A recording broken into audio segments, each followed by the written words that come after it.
All right, so let's do this.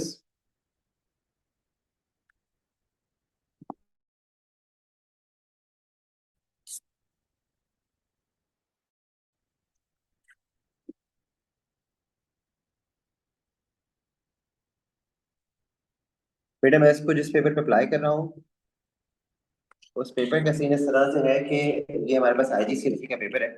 और ये latest paper है, ये आईजीसीएसई का फेब मार्च का पेपर है। आईजीसीएसई में फेब मार्च में ही पेपर होता है, ठीक है। इसको हम ओ लेवल से भी अप्लाई कर सकते हैं। मेरी एक एक बात को बहुत गौर से सारे बच्चों ने सुनना और समझना है। टेक्निक क्या है मैं एक बार आपको रिकॉल करा दूं और आप देखिएगा, मैं उसी बेस पे इसको सॉल्व करके दिखाऊंगा। टेक्निक ये है कि आपने पूरे पेपर को दो पार्ट्स में ब्रेक कर देना है, ठीक है, दो स्लॉट्स में ब्रेक कर देना है, ठीक है। अब मुझे अंदाजा है कि ओ लेवल्स के पेपर की ड्यूरेशन डिफरेंट होती है और आईजीसीएसई के पेपर की ड्यूरेशन डिफरेंट होती है। ओके, एक सेकंड रुकना होगा। वालेकुम अस्सलाम सर। नहीं, मेरे पास में भेज दिया था यार।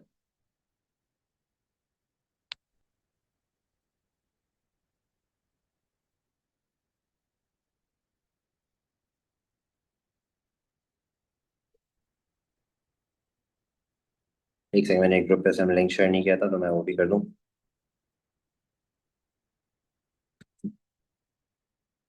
एक्चुअली जिनकी क्लास है ना इस टाइम पे उन्हीं के साथ लिंक शेयर नहीं किया था। खैर, सो आपने क्या करना है, आपने जो है वो दो पार्ट्स में ड्यूरेशन को ब्रेक कर देना है। और वो क्या है मैं आपको बताता हूँ। टारगेट ये होना चाहिए आपका, मतलब इसका जो एक्चुअल मकसद है वो ये है कि जो फर्स्ट पार्ट और सेकंड पार्ट होगा वो इक्वल ड्यूरेशन का नहीं होगा। जैसे आईजीसीएसई का पेपर हमारे पास जो है 1 आवर 15 मिनट्स का है। 1 आवर 15 मिनट्स का मतलब होता है 60 मिनट्स प्लस 15 मिनट्स, ये हो जाएगा 75 मिनट्स, ठीक है ना। तो मैंने क्या किया मैंने सॉरी 30 मिनट्स एक तरफ रखे और 45 मिनट्स एक तरफ रखे, ठीक है। 30 और 45 भी 75 बनता है। 30 मिनट्स का पहला स्लॉट है। इसके अंदर 30 मिनट्स में मैं 70% पेपर या 65% पेपर सॉल्व कर लूंगा, ठीक है। और रिमेनिंग जो मेरे पास अच्छा खासा टाइम बचा है, वरना मतलब 45 मिनट्स का टाइम बचा है, उसके अंदर मुझे हार्डली 30 to 35% सॉल्व करना पड़ेगा। ये मैं आपको करके दिखाऊंगा और आप देखिएगा ऐसे ही हो जाएगा। कुछ पेपर तो इससे ज्यादा भी अच्छे से सॉल्व हो सकेंगे। ये 5 पेपर जब आप कर रहे होगे, अब अल्लाह करे कि अब आपका एग्जाम भी ऐसा है कि आप उसका अच्छे से कर सको। फर्स्ट स्लॉट के अंदर ही आपका major chunk of the paper निकल जाएगा। जो सेकंड स्लॉट है जिसका ड्यूरेशन ज्यादा है उसके अंदर आपको कम टाइम लगेगा। वालेकुम सलाम वास।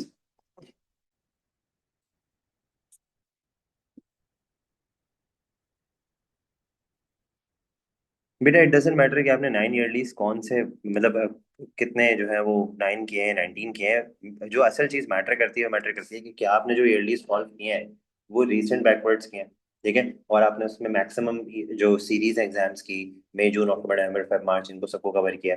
एक चीज, दूसरी चीजें मैटर करती है कि भाई जितना ज्यादा प्रैक्टिस करोगे उतना ज्यादा अच्छा होगा। अब इसके अंदर कोई बच्चा पूछे कि सर 5 पेपर्स करना काफी है, कोई बच्चा पूछे 50 पेपर्स करना काफी है, तो ऑनेस्टली बताऊं कुछ बच्चों के लिए 50 भी काफी नहीं होगा, कुछ बच्चों के लिए 5 भी बहुत होगा। तो डिपेंड करता है आपने कितना अच्छे से रिवीजन किया। मुझसे कुछ बच्चों ने ये बात कही कि सर आप रिवीजन की कोई ऐसी क्लास रखें जिसमें एक ही ड्यूरेशन के अंदर, जैसे आजकल बहुत चल रहा है ये कि 6 6 घंटे की क्लास हो रही है, उसके अंदर पूरा कोर्स रिवाइज करा रहे हैं फ्रॉम स्क्रैच टू लैंड। लेकिन बात यह है कि मैं पर्सनली इसे बिलीव नहीं करता और मैं नहीं मैनेज कर रहा ये वाली चीज़।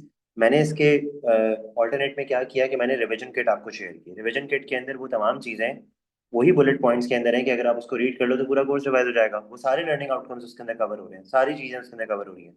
और उसको तो आप ये भी कर सकते हो कि आप अभी अपनी मर्जी से उसको करो, फिर उसके बाद ब्रेक ले लो, फिर दूसरा कोई सब्जेक्ट कर लो, फिर रिज्यूम कर लो उसको। क्लास के अंदर तो आपने बाउंड होगा कि आपने मेरी साथ ही पूरा उसको कवर करना है, समझ आ रही बात। तो ज्यादा इफेक्टिव जो है ना वो ये है कि आप उसको अपने बेस पे करो, ठीक है। इसीलिए वो रिवीजन किट आपको दी गई है। खैर अब तो टाइम उसका भी जो है इतना बाकी नहीं है। चलिए क्लास अब स्टार्ट करते हैं इसको।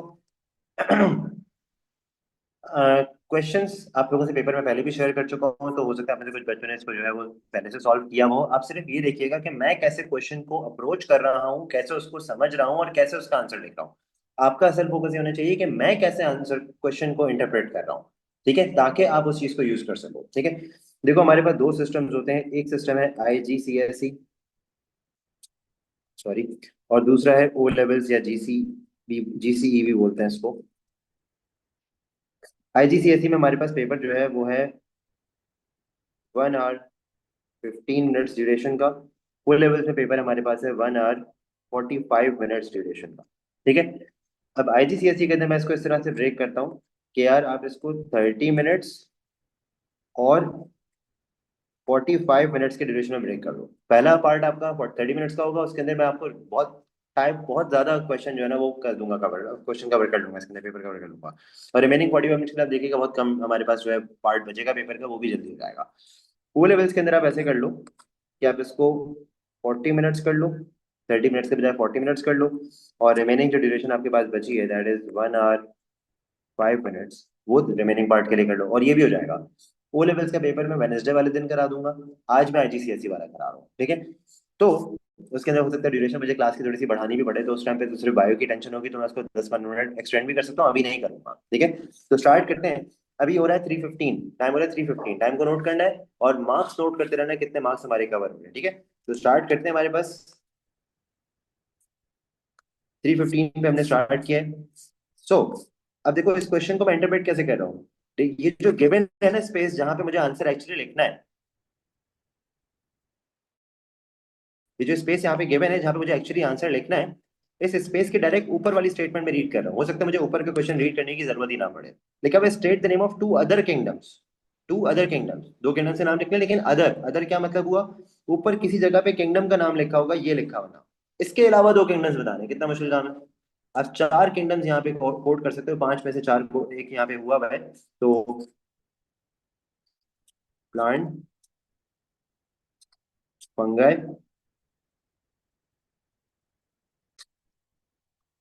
प्रोकैरियोट और प्रोटोप्लस्ट। ठीक हो गया। ये हो गए 2 मार्क्स पूरे, मार्क्स नोट करते रहना भाई, 2 मार्क्स पूरे हो गए। उसके बाद कह रहे हैं कि भाई ये सारे फीचर्स नीचे दिए हैं, मैं टिक मार्क करना है, 3 मार्क्स का क्वेश्चन है, बिला वजह में 3 मार्क्स मिल रहा है आपको ना, फ्री का मिल रहा है। तो कह रहे हैं कि भाई सारे ऑर्गेनिज्म जो है एनिमल किंगडम में आएंगे उनमें क्या क्या फीचर्स अप्लाई होते हैं। तो एनिमल किंगडम के फीचर्स आपको पता होने चाहिए, जैसे कि एनिमल सेल में सेल वॉल नहीं होती, टिक नहीं करना, टिक करना है सिर्फ ना हमें, तो यहाँ पे टिक नहीं करोगे। लंग्स सारे एनिमल्स में नहीं होते हैं, फिशेस के पास नहीं होते, ठीक है। मल्टी सेलुलर सारे एनिमल्स होते हैं हमेशा। वर्टिब्रेट सारे एनिमल्स नहीं होते, आर्थ्रोपोड्स तो इनवर्टिब्रेट्स हैं, छोड़ दो इसको। बाकी दोनों पे यकीनन टिक लगाना पड़ेगा क्योंकि 3 मार्क्स का क्वेश्चन है, 3 टिक्स लगेंगे। पढ़ने की भी जरूरत नहीं है आगे बढ़ जाओ, वैसे चाहो तो पढ़ भी लो। They respire, obviously animals respire, every living organism does.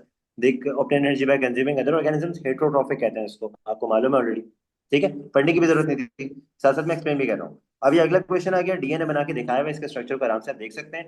Directly मैंने देखा यहाँ पे मार्क्स दिए हुए, क्वेश्चन यकीनन यहाँ पे होगा, कह रहे draw an X to identify base. ऊपर का पार्ट मैं पढ़ ही नहीं रहा हूँ, आप देख रहे हो, draw an X to identify base. तो भाई बेस कहाँ पे होती है, बेस तो ये रही, ये सारी जो स्क्वायर यहाँ पे रेक्टेंगल्स बने हुए हैं ये बेसिस हैं। ठीक हो गया।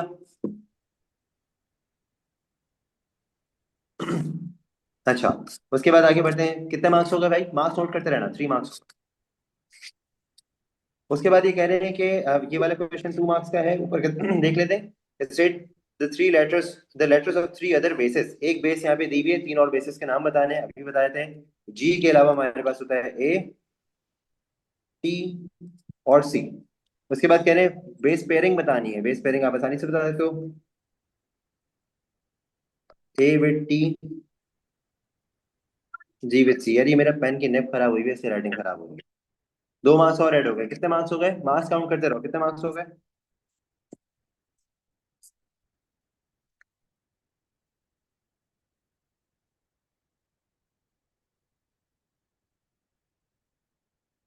कम ऑन, मार्क्स तो बताओ, कोई बच्चा मार्क्स बताते रहो भाई, कितने मार्क्स हो गए। 8 मार्क्स आंसर का मूसा, 2 मार्क्स और वही 1 मार्क के 3 हो गए। अच्छा, 4 5 6 हो गए, 7 8 हो गए, बिल्कुल सही। थैंक यू मूसा, मार्क्स बताते रहना बेटा, अगर आप लोग इसमें इंटरेस्ट नहीं ले रहे हो तो आप क्लास लीव कर सकते हो, मुझे कोई मसला नहीं है, मैं तो फिर भी ये कराऊंगा। अच्छा, उसके बाद अगला क्वेश्चन सिंगल लाइन लग रहा है भाई, तो देख लेते हैं इसको। Determine which species has the closest base sequence. अब देखो ये डीएनए का पूरा है, चार्ट गिवन है यहाँ पे, इसको एनालाइज करना बहुत डिटेल का काम है। क्विकली बता देता हूँ आपको कि भाई ये ऑर्गेनिज्म है, इसके अंदर से ब्रांचेस निकल रही हैं, फिर इसके बाद इसके जो ये वाला ऑर्गेनिज्म है इसमें से, इस वाले में से फर्दर ब्रांचेस निकल रही हैं, इसके बच्चे यकीनन और डिफरेंट होंगे, और ये डिफरेंसेस बढ़ते चले जाएंगे जैसे जैसे ब्रांचिंग बढ़ी है। लेकिन एक ब्रांच ऐसी है जिसकी फर्दर कोई ब्रांच नहीं है, और वो है हमारे पास क्लाउडेड लेपर्ड। यकीनन ये डीएनए में डीएनए वाइज सबसे क्लोजेस्ट होगा, सबसे सिमिलरिटीज रखेगा क्लाउडेड लेपर्ड, इसी का उन्होंने पूछा है क्लोजेस्ट बेस सीक्वेंस, तो हो जाएगा हमारे पास क्लाउडेड लेपर्ड, ठीक है। 9 मार्क्स हो गए। अभी कह रहे determine two species that are most closely related to each other, explain your answer. यार इसके लिए तो उसको पढ़ना पड़ेगा, छोड़ दो, छोड़ दो, नहीं कर रहे इसको, कोई बात नहीं। ठीक है, आगे बढ़ते हैं। नेक्स्ट हमारे पास ये एक सेल बना हुआ है, सेल के सारे कंपोनेंट्स की लेबलिंग्स आपको आनी चाहिए है, लेकिन हम डायरेक्ट नीचे आते हैं, देखते हैं क्या पूछ रहे हैं। बोल रहे हैं भाई सेल मेम्ब्रेन का लेटर बता दो, लेटर देख लो क्वेश्चन के अंदर लिखा हुआ है लेटर बताना है, और न्यूक्लियस का लेटर बता दो। तो भाई ये पूरा structure is nucleus, that is D,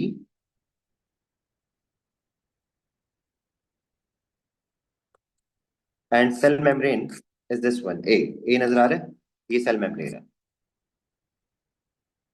दो और मास प्लस कर लो। उसके बाद आ गया state the letter shown identifies mitochondria and describe the functions. Mitochondria के फंक्शन सबको मालूम है भाई, यहाँ पे आपको नजर आ रहा है ये वाला पार्ट माइटोकॉन्ड्रिया। माइटोकॉन्ड्रिया की पहचान ही होती है कि इसके अंदर आपको थोड़े से लाइंस बनी हुई नजर आ रही होती है, ठीक है।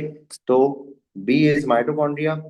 फंक्शन आपने बताना है फॉर 2 मार्क्स, 3 मार्क्स का क्वेश्चन है, 1 मार्क का नाम होगा जो आपने लेटर लिखा है, 2 मार्क्स के फंक्शन बताने हैं। इसके फंक्शन में अक्सर बच्चे गलती करते हैं, लिख देते हैं पावर हाउस ऑफ सेल, गलत। पावर हाउस सेल फंक्शन थोड़ी है वो, तो उसका उसको हमने टाइटल दिया है भाई उसके फंक्शन की वजह से। उसका फंक्शन है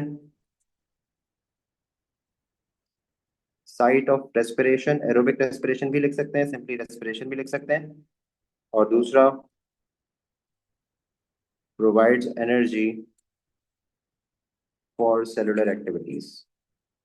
यार ये मेरे पेन की ना निब खराब हुई है, तो चेंज करना है मुझे, मुझे मौका नहीं मिला चेंज करने का, निब इसकी टूट गई है, ठीक है। तो इसका असर है। ओके, तो आपने यहाँ पे इसके 3 मार्क्स फर्दर ऐड कर देने हैं, मूसा काउंट करते रहो कितने मार्क्स हो गए।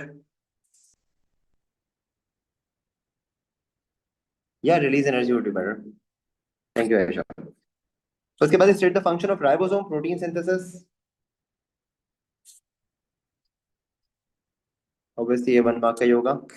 उसके बाद कह रहे हैं magnification of photograph is this, state other thing needed to calculate the actual size. आपको इमेज साइज चाहिए होगा, ये क्वेश्चन पास पेपर में पहले भी आ चुका है। 3 चीजें चाहिए होती हैं। कितने मार्क्स हो गए। That's right, thank you. अब आ जाते हैं अगले क्वेश्चन की तरफ। नेक्स्ट क्वेश्चन हमारे पास कह रहा है कि यहाँ पे कोई ग्राफ दिया हुआ है रेट ऑफ फोटोसिंथेसिस का और टेम्परेचर का, फिर आगे कह रहे हैं परसेंटेज ऑफ मैक्सिमम, इसका पता नहीं क्या मतलब है, कोई बात अभी बताऊंगा, रिलैक्स में बताऊंगा कैसे करना है, आपने ये देखना है मैं इंटरप्रेट कैसे कर रहा हूँ, ठीक है। बस जैसे जैसे मैं क्वेश्चन देख रहा हूँ मैं सिर्फ उसको वर्ड्स में कोट कर रहा हूँ, असल में पेपर देते हुए अगर मैं पेपर दे रहा हूँ कमेंट्री थोड़ी करूंगा, लेकिन मेरे दिमाग में क्या चल रहा है मैं उसको वर्ड्स में बता रहा हूँ। मैंने क्वेश्चन देखा, ग्राफ बना हुआ नजर आ रहा है, 3 लाइंस बनी हुई नजर आ रही है यूं करके, और यहाँ पे लिखा हुआ है rate of percentage of maximum, और नीचे टेम्परेचर। परसेंटेज ऑफ मैक्सिमम का मतलब होता है देखो 100% इस टेम्परेचर पे हो रही है, ठीक है, और बाकी सारी जो है वो 100% की ही गिवन परसेंटेज है कि भाई 100% तो हो रही है, लेकिन इससे थोड़े कम टेम्परेचर पे उस वैल्यू का इतना परसेंट हो रहा है, ठीक है, परसेंटेज ऑफ मैक्सिमम। तो यहाँ पे सिर्फ 80% हो रही है, वट जो भी है, ठीक है। अभी कह रहे हैं क्वेश्चन के अंदर at the maximum rate of photosynthesis, यानी कि 100% rate of photosynthesis species 1 makes 15 gram, यानी कि 15 ग्राम जो वैल्यू है it is at 100%, it is 100%। उसके बाद ये कह रहे हैं कि calculate the mass of carbohydrate species per day at 0 degree Celsius. 0 degrees पे जो है आपने मालूम करना है कितना परसेंट बन रहा है, मास मालूम करना है, ठीक है। तो तरीका क्या होगा, पहले आप ग्राफ के थ्रू 0 डिग्रीज पे निकालोगे कि वो कितना परसेंट बन रहा है, फिर वो परसेंट अगर 100% 15 ग्राम्स है तो वो परसेंट जो हमने निकाला है वो कितने ग्राम्स के बराबर होगा, ये आपने निकालना है, ये इंटरप्रिटेशन होगा इसकी, ठीक है। तो क्विकली कर लेते हैं इसको।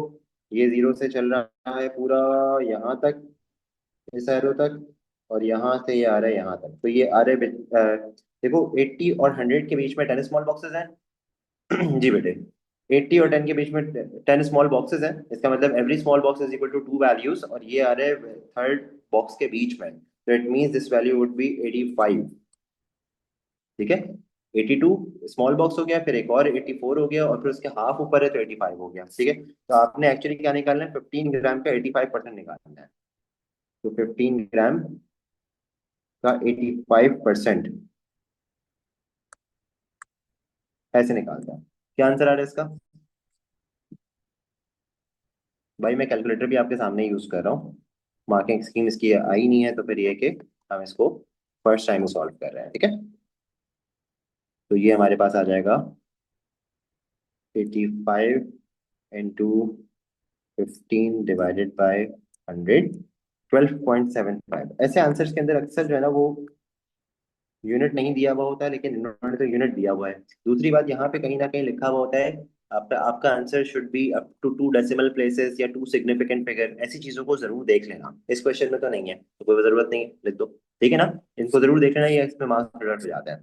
नेक्स्ट क्वेश्चन में आ जाए, टिक लगाना तो सबसे फेवरेट काम है, लेकिन चलो देखते हैं। कह रहे हैं all conclusion are supported by data in figure 2.1। अबे यार, अब मसला क्या है इस क्वेश्चन के साथ? बेशक ये 2 मार्क्स का क्वेश्चन है, लेकिन इसके लिए आपको पूरा ग्राफ रीड करना पड़ेगा, उसको एनालाइज करना पड़ेगा, फिर ही आप इसमें टिक लगा सकते हो। हालांकि सिर्फ 2 टिक लगाने हैं, लेकिन यार इसके लिए तो ग्राफ रीड करना पड़ेगा, इतना टाइम नहीं है हमारे पास। फर्स्ट स्लॉट हमारा अभी तक चल रहा है ना 30 मिनट्स का, तो हम आगे बढ़ जाते हैं। अब तक हमारे 10 मिनट्स कंज्यूम हुए हैं। मार्क्स बताओ कितने हो गए? मैं इसको छोड़ रहा हूँ यहाँ से। यहाँ पे हमारे कितने मार्क्स हो गए थे? 2 मार्क्स और गेन हो गए। टोटल मार्क्स बताओ आयशा मूसा। 18 हो गए, ठीक है। 18 मार्क्स हो गए हमारे अब तक, और 10 मिनट्स हमारे गुजरे हैं, ठीक है। आगे बढ़ते हैं। नेक्स्ट है हमारे पास आईपैड चार्जर है, लैपटॉप चार्जर। अच्छा खैर, तो नेक्स्ट हमारे पास जो आ रहा है, वो क्वेश्चन कह रहे हैं कि distance in the rate of produce. छोड़ दो, 6 मार्क्स का क्वेश्चन है, बहुत लंबा क्वेश्चन है, छोड़ दो, आगे बढ़ जाओ। छोड़ने की ना एक गट्स चाहिए होता है, इतना आसान नहीं होता। नेक्स्ट क्वेश्चन देखो, स्टेट द बैलेंस, क्या balance chemical equation of photosynthesis. आसान है। 6 कार्बन डाइऑक्साइड, 6 वाटर, कोई सनलाइट वगैरह एयर, बैलेंस इक्वेशन में नहीं लिखते सनलाइट वगैरह। उसके बाद आ जाएगा C6H12O6, दैट इज ग्लूकोज, और 6 ऑक्सीजन। 2 मार्क्स और ऐड कर लो, फ्री है। ऐसे why plant need magnesium ions to photosynthesize. Magnesium is part of chlorophyll.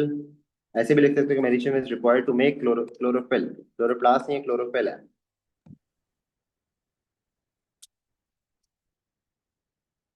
Chlorophyll absorbs light. मैं चाहता तो मैं एरो फॉर्म में लिख लेता छोटा छोटा करके, लेकिन मैं पूरा आंसर अटेम्प्ट करके दिखा रहा हूँ। 2 मार्क्स और ऐड हो गए, ऐड करते रहो भी मार्क्स, ठीक है।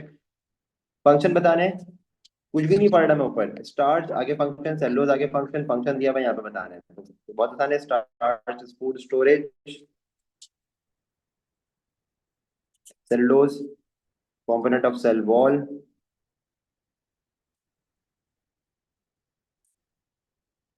और कार्बोहाइड्रेट की फॉर्म जो ट्रांसलोकेशन में यूज होती है, सुक्रोज। 3 मार्क्स और ऐड हो गए। बताओ कितने मार्क्स हो गए? 3 ये हो गए, 2 वो हो गए, 2 वो हो गए, ये छोड़ दिया था। कितने हो गए और? भूल गए? 25, थैंक यू। ऑलराइट, अब ये आ गया हमारे पास ब्लड वेसल्स, ये कैपिलरीज है। This is arteriole, this is venule. लेकिन देखते हैं यहाँ पे इन्होंने यही पूछा हुआ है, तो सिंपली आप लिख देंगे यहाँ पे जे इज आर्टीरियोल एंड के इज वेन्यूल। आर्टीरियोल की स्पेलिंग अलग लिख दिया भाई, कोई बात नहीं है, 1 मार्क है, बाढ़ लो। अच्छा, उसके बाद ये कह रहे हैं draw level line to show whether where pressure is high. तो भाई प्रेशर हाई कहाँ पे होगा? प्रेशर हाई यहाँ पे होगा, यहाँ से ब्लड जा रहा है ना बेटा, तो यहाँ पे हमें पी बना देना है। पी लिखने का बोला है इन्होंने, ठीक है। 1 मार्क फ्री का मिल गया, सही है। ये वाला क्वेश्चन छोड़ रहा हूँ, ये वाला क्वेश्चन छोड़ रहा हूँ मैं। उसकी वजह ये है कि आपने इसके अंदर structure of capillary function adaptations बतानी है इसकी, नैरो वगैरह यूज होती है ना, लेकिन हम इसको सेकंड स्लॉट के अंदर करेंगे। अच्छा, उसके बाद कह रहे हैं कि व्हाइट ब्लड सेल्स के अलावा 2 अदर कंपोनेंट्स बताने हैं। 2 मार्क्स फ्री के मिल गया भाई।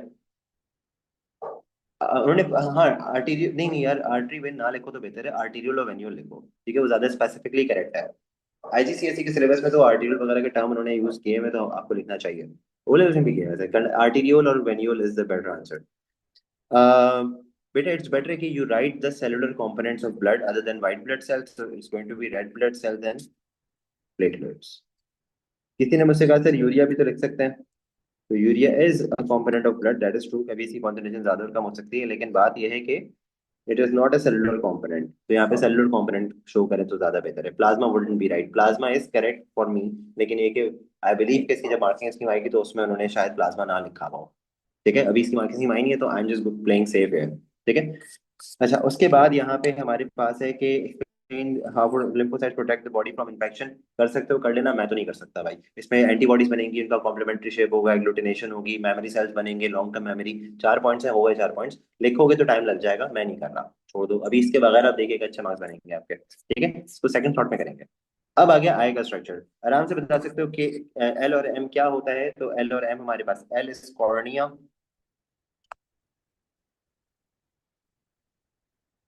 M is iris. मैं रेडियो सर्कुलर मसल नहीं लिख रहा, लिखता तो दोनों लिखने पड़ते, आयरस में दोनों ही आ जाते हैं, ठीक है। अच्छा, उसके बाद ये कह रहे हैं कि आपने draw level line F on phobia. ये रहा फोबिया। पूरा टच करना चाहिए भाई। और फोबिया मत लिखना, एफ लिखना है, क्योंकि एफ लेवल करने का कहा है। 3 मार्क्स और ऐड हो गए। कितने मार्क्स हो गए भाई? डिस्क्राइब वाला क्वेश्चन है, छोड़ दो। मार्क्स बताओ कितने हो गए, छोड़ दो। फिर से आ गया एक्सप्लेन वाला क्वेश्चन, छोड़ दो। State the term that describes the ability of eye to wear nearby object. 32, thank you। 32, 30 है, 32 है, ये देख लो यार। Ability to see near by और डिस्टेंट ऑब्जेक्ट, इसको बोलते थे अकोमोडेशन।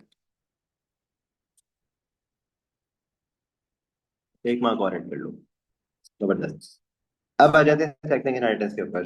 ये क्वेश्चन मुझे कैसे पता लगा, लिखा हुआ नजर आ गया, एक्स क्रोमोसोम सेक्स इनहेरिटेंस की बात कर रहे हैं। खैर, इसको समझने में जाहिर सी बात है टाइम लगता है, लेकिन ये कि अगर मैं हूंगा तो मैं तो टाइम लगा दूंगा इसके ऊपर। की वजह है कि अभी क्वेश्चन नंबर 5 आ गया, हमारे मार्क्स वैसे ही सेव हो गए हैं। 32 मार्क्स का मतलब ये है कि आपका ग्रेड तो बच जाएगा इसके अंदर ना। फेल वेल कहानी तो खत्म हो गई। अच्छा, लेकिन खैर इसको पढ़ना पड़ेगा, लंबा काम है, तो एक काम करते हैं, हम इसको देखते हैं। आई colour for male and female colour, नहीं यार, इसको आंसर करने के लिए उन सबको पढ़ना पड़ेगा। वैसे बहुत आसान था, लेकिन ये कि मैं इसको करा दूंगा आपको जब हम सेकंड स्लॉट में होंगे। State the term used to describe an individual who has identical alleles of a particular gene। इसको पढ़ने के लिए, इसको सॉल्व करने के लिए आपको क्वेश्चन रीड करने की जरूरत नहीं है। क्या ख्याल है भाई? जब आइडेंटिकल एलील होती हैं तो हम उसको बोलते थे होमो जाइगस। हो गया 1 mark. I am only looking for these parts of questions, ठीक है। उसके बाद ये कह रहे हैं आपने पनेट स्क्वायर बनाना है। ऑब्वियसली ऊपर पढ़ोगे तो पनेट स्क्वायर बना दोगे, फिनोटिपिक रेशियो भी उसको आप बता दोगे।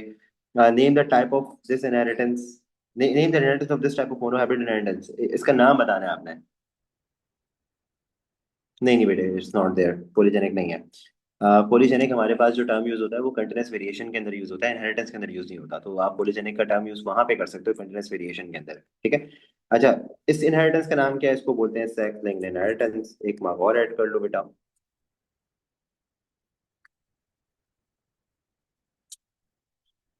ठीक है, ये यहाँ पे मार्क्स दिए हुए नहीं है इसके, पिक्चर खींचने में मसला हुआ है शायद, लेकिन 1 मार्क और ऐड कर लो इसका।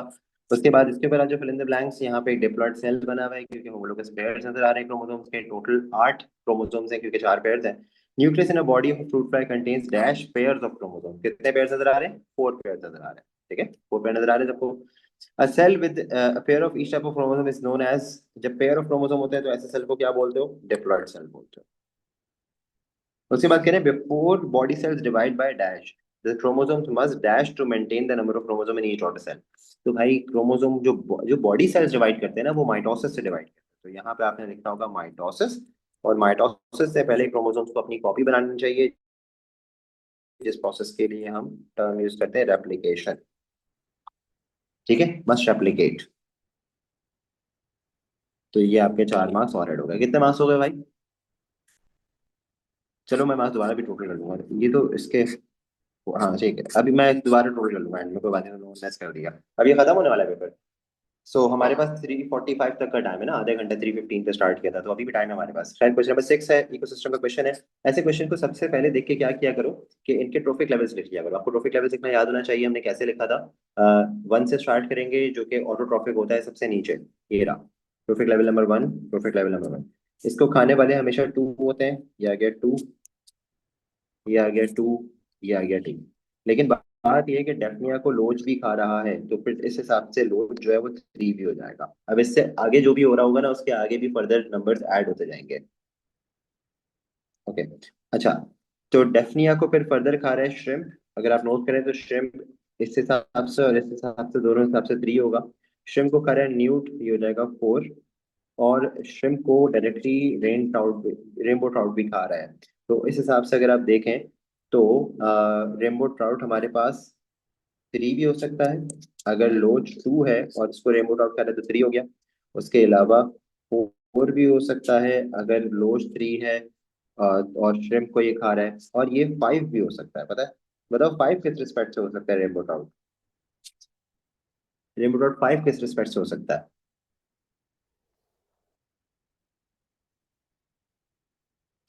ये देख रहे हो? न्यूट। न्यूट है नंबर 4, यस, करेक्ट। न्यूट है नंबर 4। अगर ये इसको खा रहा है तो इस हिसाब से 5 हो जाएगा।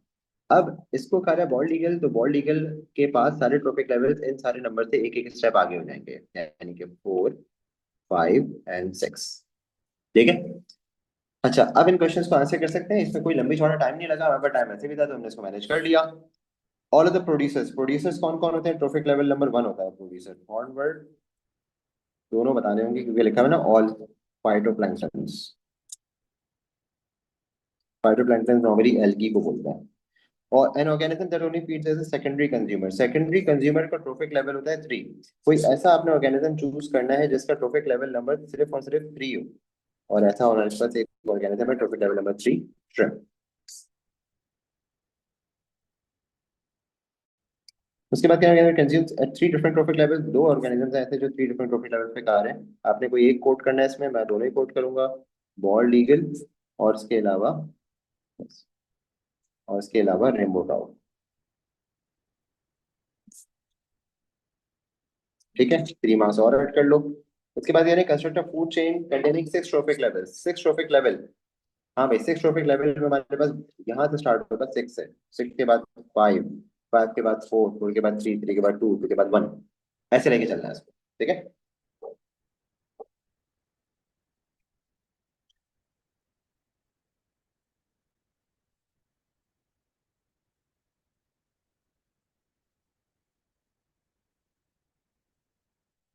ऑलराइट, तो आराम से स्टार्ट इसको हम कर लेते हैं पूरा, तो ये हमारे पास हो जाएगा। मैं स्टार्ट कर रहा हूँ लेट से फाइटोप्लैंक्टन से।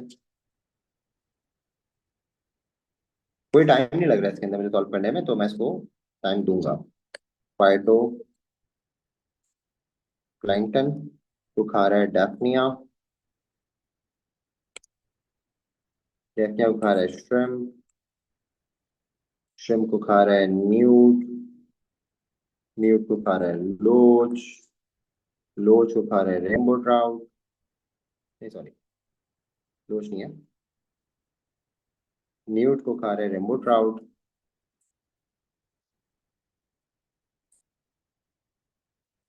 और रेनबो ट्राउट को खा रहा है बॉल्ड ईगल। 2 मार्क्स और हो गए। Newt is amphibian state, one feature of vertebrates found in amphibian naked skin. Amphibians की स्किन पर कोई कवरिंग नहीं होती है। ठीक है। नहीं बेटे, I don't have that list, लेकिन ये कि आई कैन प्रिपेयर वन। अच्छा, उसके बाद है human harvest for rainbow trout, explain the possible effects of human harvesting rainbow trout on the population of bald eagles. भाई, बॉल्ड ईगल सिर्फ एक चीज खा रहे हैं, रेनबो ट्राउट, अगर इसको इंसानों ने भी कंज्यूम करना शुरू कर दिया तो फिर बॉल्ड ईगल की पॉपुलेशन पे क्या फर्क पड़ेगा और क्यों? Decrease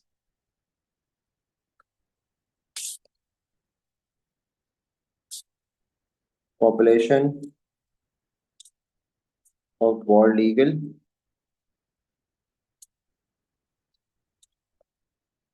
less food available. जाहिर सी बात है, रेमो डॉट को खा रहे हैं, उसको हमने भी खाना कंज्यूम कर शुरू कर दिया। Estimate why it is more efficient for human to eat crop plants and it is for human to eat rainbow trout. भाई आपको याद है जितने कम ट्रॉफिक लेवल्स होंगे, बेटा मुश्किल है, मैं इस पे रिलाय करने का नहीं बोलूंगा, बोलूंगा पार्वती मैंने और इतनी चीजें जो दी हैं उसको यूज करना चाहिए था आपको। सो अगर आप जो है वो याद करो, हमने इस बात को डिस्कस किया था कि जितने ज्यादा ट्रॉफिक लेवल्स होंगे उतना ज्यादा एनर्जी लॉसेस होंगे, जिसकी वजह से हमें एनर्जी जो है वो कम होगी। तो इसके अंदर सिंपली आपने आंसर लिखना है कि लेसर ट्रॉफिक लेवल्स होंगे अगर हम क्रॉप प्लांट्स को डायरेक्टली खाएंगे, एफिशिएंट एनर्जी ट्रांसफर होगा, लेसर एनर्जी लॉसेस होंगे। तो less trophic levels, less energy loss, energy losses, efficient energy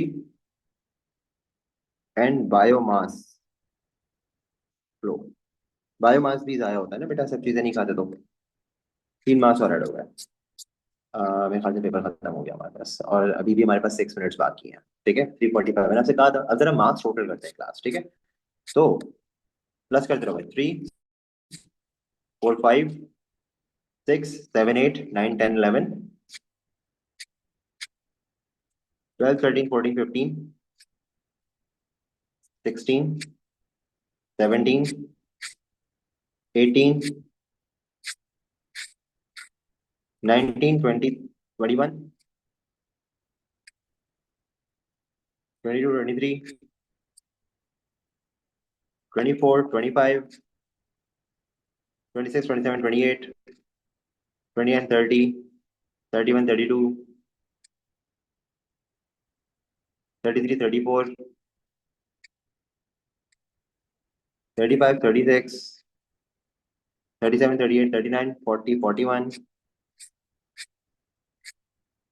42, 43, 44, 45, 46, 47, 48, 49, 50। अभी भी 5 मिनट बाकी है, पहला स्लॉट खत्म नहीं हुआ हमारा। 5 मिनट बाकी है आपके पास। बातें करते हैं, तफरी करते हैं, चमचम खेलते हैं। ठीक है। और आपने 80 में से 50 मार्क्स अपने सिक्योर कर लिए हैं। नहीं मुझे आई डोंट थिंक सो। ठीक है भाई। ये वो बात है जो कि मैं आपको समझाना चाह रहा था। अब आपने क्या किया, आपको इससे दो तीन बेनिफिट्स हुए। सबसे पहला बेनिफिट आपका ये हुआ कि आपका एक कॉन्फिडेंस गेन हो गया कि यार 50 मार्क्स तो अपने बाबा आ गए, थ्रेशोल्ड निकाल के देख लेना। यार ऐसा कर सकते हैं भाई, ऐसा होना या ना होना आप पे डिपेंड करता है, पेपर पे डिपेंड नहीं करता। ठीक है। काश में तो बहुत सारी चीजें, काश आप पूरा साल पढ़ लेते मिसाल। ठीक है। yes, this can work for every theory paper. I cannot say about maths or English या blah blah, लेकिन this can work for physics, chemistry, bio theory, क्योंकि I have discussed this thing with the teachers of these subjects and they were amazed. बहुत खुश हुए इस चीज को देख के कि यार ये तो आपने टाइट चीज बता दी, and they are also doing that now. तो ये बस ऐसी बस बैठे बैठे ना क्लास में कभी कभी ना अल्लाह ताला की तरफ से एक आमद हो जाती है। ठीक है। यार जो मैंने डिस्कस किया टीचर्स के साथ, तो उन्होंने तो मुझे कहा कि यार ये तो बहुत जबरदस्त हो सकता है। बस उन्होंने एक बात ये कही कि बच्चे की तैयारी अच्छी होनी चाहिए। ठीक है। तो उन्होंने मुझे अब वो उनका मसला है, लेकिन मैं ये समझता हूँ कि अगर अगर ये चीज किसी भी मॉडिफिकेशन के साथ आपके उन सब्जेक्ट्स पे यूज हो सकती है तो आप ऐसे कर लो। ये टाइम डिस्ट्रीब्यूशन तो मैंने करके दी ना भाई, आप इसको 20 मिनट्स और 55 मिनट्स कर लो, आपकी मर्जी है। आप इसको 35 मिनट्स और 40 मिनट्स कर लो, आपकी मर्जी है। ठीक है। मैं आपका टाइम वेस्ट कर रहा हूँ एक्चुअली, क्योंकि मुझे 45 पे ही स्टार्ट करना है नेक्स्ट स्लॉट। अच्छा। अब मेरी बात सुनो, करना क्या है। करना ये है कि ये आप बायोलॉजी की थ्योरी के लिए आराम से अप्लाई कर सकते हो, ओ लेवल्स में भी और आईजीसीएसई के अंदर भी। ये वाली चीज ओ लेवल्स के पेपर में वेडनेसडे वाले दिन अप्लाई करके दिखाऊंगा आपको इंशाल्लाह। ठीक है। और बिल्कुल ऐसे ब्रेक करके आपने करना है, 2 स्लॉट्स में ब्रेक कर ले, 3 में भी कर सकते हो, 4 में भी कर सकते हो, लेकिन 2 स्लॉट्स में ब्रेक कर लो। ठीक है। जब 2 स्लॉट से ब्रेक करोगे और पहला स्लॉट आप पूरा कर लोगे वक्त से पहले, तो पहली चीज ये होगी कि आपको कॉन्फिडेंस गेन होगा। दूसरी चीज ये होगी कि आपने पूरे पेपर का ओवरव्यू कर लिया, आपको पता लग गया कौन कौन से चैप्टर्स को कवर किया हुआ है। अब आपको पूरा क्वेश्चन सिरे से रीड करने की जरूरत नहीं पड़ेगी। ठीक हो गया। फिर भी कुछ क्वेश्चन में टाइम लगेगा तो आप उसको थर्ड अटेम्प्ट में सॉल्व कर सकते हो। ठीक है। ये आपके कंट्रोल में आ गया बिल्कुल। और इसमें मार्क्स आपके कहीं से लूज होने का चांस ही नहीं है, क्योंकि आप जब दोबारा पेपर सॉल्व करोगे तो आपकी नजर से वाले क्वेश्चन गुजरेंगे जो आपने अभी अटेम्प्ट किए होंगे। अगर आपको किसी भी क्वेश्चन में रास्ते में डाउट होगा, आप उसको चेंज कर सकते हो आंसर, तो फिर आपको उसके मार्क्स ही बच जाएंगे। समझ में आ रही बात। तो इसके मल्टीपल बेनिफिट्स हैं जिसको आप यहाँ पे यूज कर सकते हो।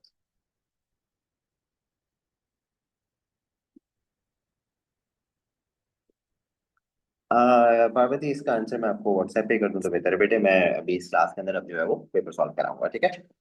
आप ये क्वेश्चन जितने भी हैं रिवीजन के हवाले से, ईयरली पेपर टॉपिकल वगैरह के बारे में आप सबको मैं कहूंगा, आप मुझसे व्हाट्सएप पे बात पूछ लो, मैं ग्रुप पे सबको बताते रहता हूँ ये सारी चीजें, और मैं बता दूंगा इंशाल्लाह। लेकिन ये कि अब जो है मैं इस पेपर को सॉल्व करूंगा, क्योंकि हमारा टाइम स्टार्ट होने में 2 मिनट बाकी है। 2 मिनट पहले स्टार्ट करो, 2 मिनट पहले खत्म करूंगा इंशाल्लाह। सो अब ये हमारे पास जो है वो 45 मिनट्स का स्लॉट है ना। मैं इसको इससे जल्दी करके दिखाऊंगा इंशाल्लाह। और ये कि हमारे पास टाइम तो 4 o'clock तक का ही है, तो मैं ज्यादा टाइम आपका नहीं लूंगा। ठीक है। सो बिल्कुल कह सकते हो, मुझे मसला नहीं है। सो फर्स्ट क्वेश्चन में हमने कौन सा पार्ट छोड़ा था भैया? फर्स्ट क्वेश्चन में हमने ये वाला पार्ट छोड़ा था, ये वाला पार्ट। ठीक है। अब इसमें ये कह रहे हैं कि which two species are most closely related to each other and explain your answer. तो जो सबसे बाद में इवॉल्व हुई हैं तो वो सबसे ज्यादा लेटेस्ट होंगी और वो सबसे ज्यादा क्लोजेस्ट होंगी। ठीक हो गया। एक ब्रांच से, एक मेन ब्रांच से जो 2 ब्रांचेस निकलती हैं उनके जो 2 मेंबर्स होते हैं वो क्लोज मोस्ट होते हैं, क्योंकि उनके कॉमन एंसेस्टर होता है, तो दे शेयर द सेम डीएनए। ठीक है। तो इसी बात को यहाँ पे आपने लिख देना है कि कौन सी स्पीशीज है भाई। लायन और लेपर्ड है।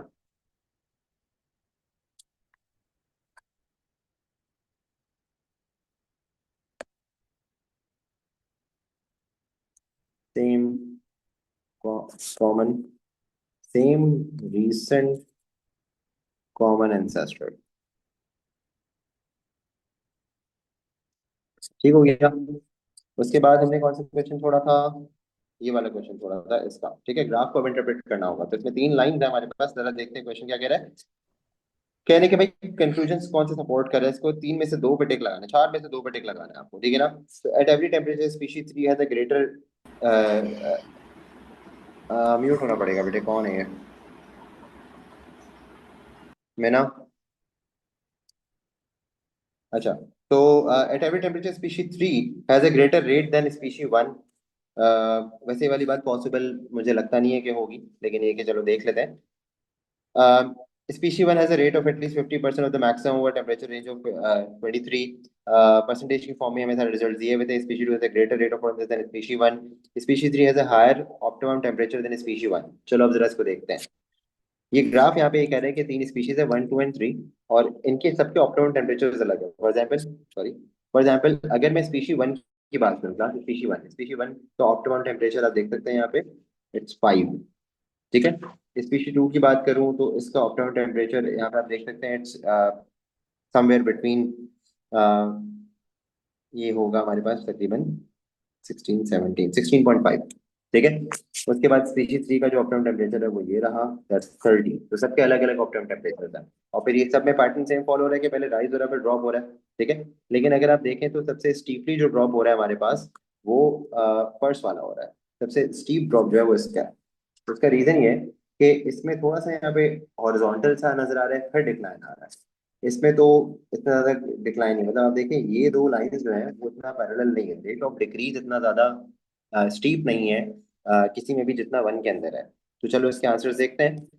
कह रहे हैं कि at every temperature species three has a greater rate than species one.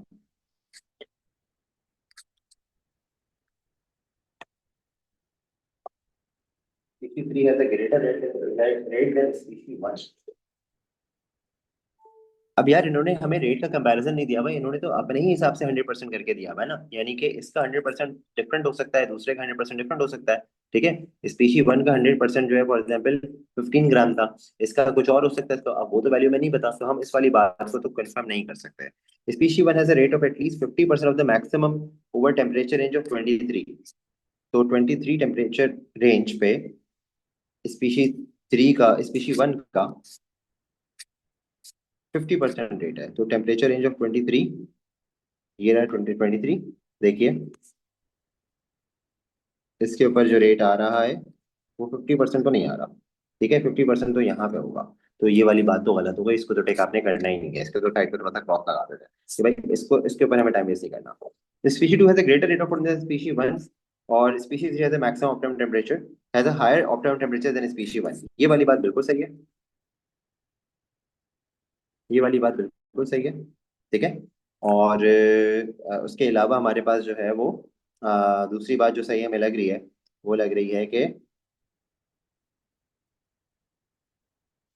Species two has a greater, बिल्कुल स्पीशी टू का जो है वो ज्यादा लग रहा है। देखो बेटा, सीधी सी बात ये है कि स्पीशी टू स्टार्ट ही सबसे ज्यादा टेम्परेचर से हो रही है, देखो सबसे ज्यादा वैल्यू से हो रही है। स्पीशी टू का मिनिमम जो है ना वो बाकी दोनों से ज्यादा है, ठीक है। और फिर इसका डिक्लाइन भी इतना स्टीप नहीं है, थोड़ा सा स्लो डाउन हो रहा है। तो स्पीशी टू का जो रेट है वो एटलीस्ट वन से ज्यादा है, दैट इज, ठीक है। देखो इसमें टाइम लग रहा है, तो हमारे पास टाइम है इसको लगाने का। बेटे for some question it's point form, for some question it is paragraph. आप कहीं पे लिस्ट वगैरह बनानी होती है तो उसको पॉइंट फॉर्म में कर सकते हो, मेरे पास टाइम कम है, मैं लेक्चर के अंदर पॉइंट्स बनाता हूँ, लेकिन ये कि पैराग्राफ फॉर्म में कभी कभी आसान होता है, जैसे प्लानिंग एंड इन्वेस्टिगेशन क्वेश्चन, वो पैराग्राफ फॉर्म में होना चाहिए। कोई प्रोसेस बता रहे हैं पैराग्राफ फॉर्म में हो जाए, बेहतर है, लेकिन इसमें कैम्ब्रिज की तरफ से कोई वो नहीं है, प्रेफरेंस नहीं है, ठीक है। Describe explain the effect of temperature and the rate of फूडनेस of species one. Class describe भी कह रहे हैं, एक्सप्लेन भी कह रहे हैं, 6 मार्क्स का क्वेश्चन है। आपको याद है मैंने आपको बताया था डिस्क्राइब के लिए क्या करना होता है, आपने पॉइंट्स कोट करने होते हैं, आपने वैल्यूज कोट करनी होती है। डिस्क्राइब के लिए हमेशा याद रखना, डिस्क्राइब के अंदर आप ट्रेंड बताओगे, यानी कि शेप ऑफ ग्राफ। दूसरी चीज आप इसमें वैल्यूज कोट करोगे, और कितनी वैल्यूज कोट करोगे, 3 वैल्यूज कोट करोगे। 3 वैल्यूज कौन सी कोट करोगे, एक राइजिंग की वैल्यू शो करना, ऑप्टिमम शो करना, ऑप्टिमम टेम्परेचर, ठीक है। और एक जो है वो डिक्लाइन की वैल्यू शो करना कि भाई इसके बाद तो फुलनेस हो ही नहीं रही, ठीक हो गया। उसके बाद आपने बताना है एक्सप्लेन, एक्सप्लेन के अंदर आप पूरा एंजाइम रिलेटेड बताओगे, क्योंकि photosynthesis is an enzyme catalysed process, तो पूरा एंजाइम से रिलेटेड बताओगे। जैसे कि टेम्परेचर राइज होगा तो कोलिजन इंक्रीज होंगे तो रेट बढ़ेगा। ऑप्टिमम टेम्परेचर पे मैक्सिमम नंबर ऑफ कोलिजन है, हाईएस्ट रेट है। ऑप्टिमम के बाद एंजाइम्स का डीनेचर हो जाना जिसकी वजह से रेट डिक्लाइन हो जाएगा। समझ में आ रही वाली बात? ठीक है। आप इसको जो है वो 3 पॉइंट्स के अंदर बता दोगे। तो collisions increase, optimum highest rate, और फिर डीनेचर।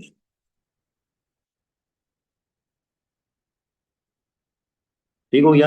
ये 6 पार्ट्स आपके पूरे हो गए। आप इसको वर्ड फॉर्म में लिखोगे पूरा। अब आ जाते हैं, अगला क्वेश्चन कौन सा छोड़ा था भाई हमने? अगला क्वेश्चन है, how is structure of capillary related to function. Capillary की वॉल्स में क्या फंक्शन, कैपिलरीज के अंदर क्या वो चीजें हैं जिसकी वजह से वो अपना फंक्शन परफॉर्म कर सकती हैं। तो सबसे पहली बात आ जाती है narrow. Narrow, in touch with all body cells. Narrow होने की वजह से बॉडी की जगह जगह घुस जाती है कैपिलरीज। ठीक है। उसके अलावा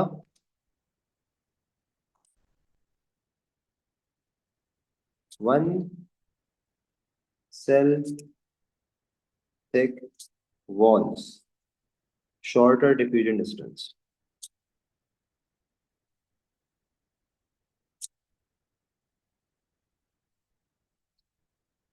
slow velocity of blood. Yes, one cell thin wall बिल्कुल सही है। थिन वॉल्स में वन सेल देख बताओगे बाद में तो ज्यादा स्पेसिफिक हो जाएगा ना। ठीक है। तो slow blood movement, time for material exchange, और लास्टली होल्स टिश्यू फ्लूइड। याद है कैपिलरी की वॉल्स में होल्स होते हैं, फेनेस्ट्रेशंस कहता है। ठीक है। ये आपके पास आराम से जो है वो पॉइंट्स बन गए काफी। उसके अलावा आप एक और चीज क्या बता सकते हो कि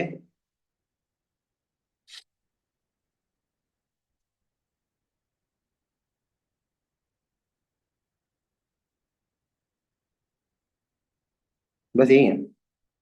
ठीक है, ये चार नहीं है क्योंकि पॉइंट भी बताया आपने, उसकी डिस्क्रिप्शन भी दी है, तो ये आपके पास पॉइंट ज्यादा बन गया। ठीक है। अच्छा, उसके बाद हमारे पास आता है how lymphocyte protect the body from infection.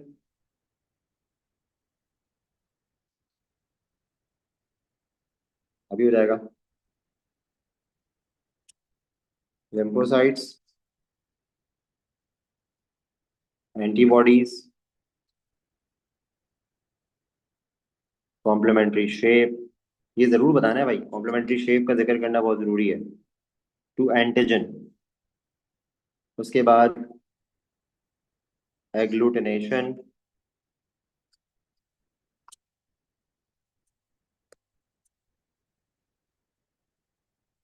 फिर आएगा मेमोरी सेल्स।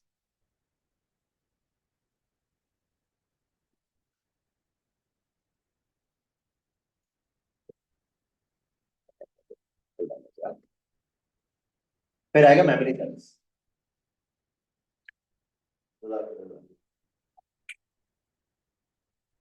ये पेन बिल्कुल बंद हो गया, चार्जिंग कम हो गई इसकी। अच्छा, फिर लास्ट पॉइंट हमारे पास आ जाएगा मेमोरी सेल्स का। आगे बढ़ते हैं। क्या कह रही है मिस पार्वती? यार पार्वती, अभी मैं इसको डील नहीं कर सकूंगा बेटा। अभी तो पेपर सॉल्व करे ना, ये बातें तो आपको मुझसे अलग से करनी चाहिए थी, और अलग से कोऑर्डिनेट करना चाहिए था मुझसे। तो हम कुछ इसका हल भी निकालते हैं अब। चलो अब कर लेना, मसला नहीं है। खैर, उसके बाद describe how phobia is adapted for its function. 3 marks का क्वेश्चन है क्लास। फोबिया के फंक्शन, अभी पेन मेरा चार्ज हो रहा है तो डिस्कस कर लेते हैं, मसला नहीं है। फोबिया के अंदर बेटा रॉड्स एंड कोल्सर्स होते हैं लाइट को डिटेक्ट करने के लिए। फोबिया जो है वो बिल्कुल right at the back of the lens होता है ताकि लाइट उसके ऊपर फोकस कर सके। ठीक है। और फिर तीसरी बात फोबिया की ये होती है कि fovea is very near to the optic nerve, so that the impulses can be carried to brain. ठीक है। तो 3 पॉइंट्स हैं। Rod cells, cone cells for detecting light. ठीक है। उसके बाद फोबिया, अच्छा रॉड सेल्स मत, I am sorry, rod cells are not there in fovea. Cone cells are there. हाँ पूछो मुझसे। Cone cells are there in right at the back of lens, और थर्ड पॉइंट इसके अंदर हमारे पास बन जाएगा कि it is very near to the optic nerve. ठीक है।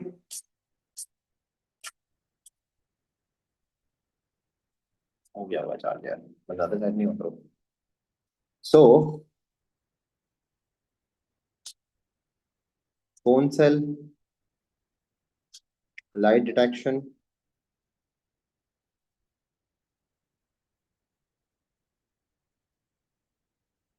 Back of lens, focus light raise,